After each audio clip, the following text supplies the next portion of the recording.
Hi, today I want to continue with the superfood series, and the superfood I want to talk about today is bee pollen. Surprisingly, there's many people that haven't heard of bee pollen, that don't know what it is. It's simple, it's the seminal part of the flowers. It's what bees collect to produce honey. It's what gives some people hay fever in spring. So bee pollen is actually, it's a super complete food.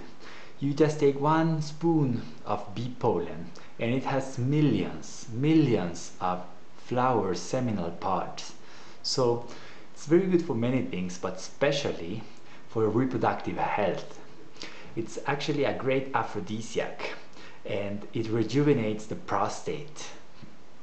It's a food that converts into sperms the quickest. In just 24 hours you eat bee pollen and it converts into sperms. This is not something that happens with other foods in nature. Normally it takes up to 1 month until you produce these sperms. So it's great for your sexual health, for your sexual performance. If you're having trouble conceiving kids, bee pollen is one of the foods you should incorporate to your diet. It's also a great antioxidant. It has different proportions of phytonutrients depending on what flowers the bees have picked it up from. But essentially all bee pollen have great antioxidant qualities. It's a very alkaline food, so if you have acidic blood because you're eating lots of garbage, consuming bee pollen is gonna help you alkalinize your blood.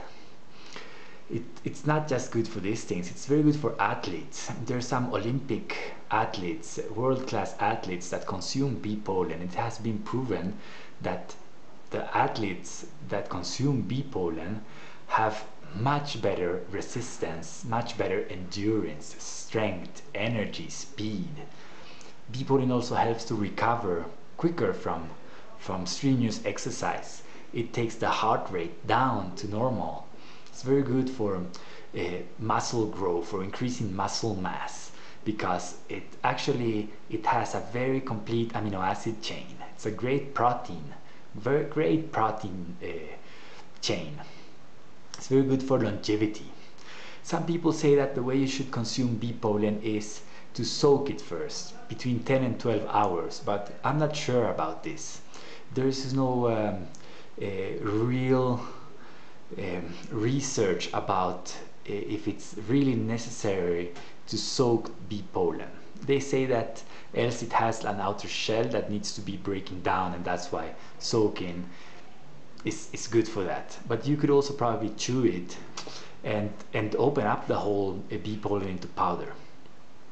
So that's something I can't really answer if you have to soak or not bee pollen. But it's also very good for allergies, because when you consume bee pollen you produce less histamine, and you know, when you get an allergy you go to the pharmacy and get some antihistamine. Well, bee pollen is practically an antihistamine.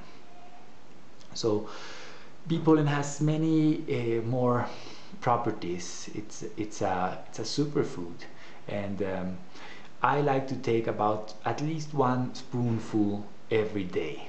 Some people don't like the flavor, so this is also something that you should consider, because there's even fake bee pollen. You have to be aware of this. There are some people, some scam artists that take, for example, some papaya, dried papaya, and sell you this as bee pollen, or some other fruit or vegetable or root. So it's important to find a good, reliable bee pollen source.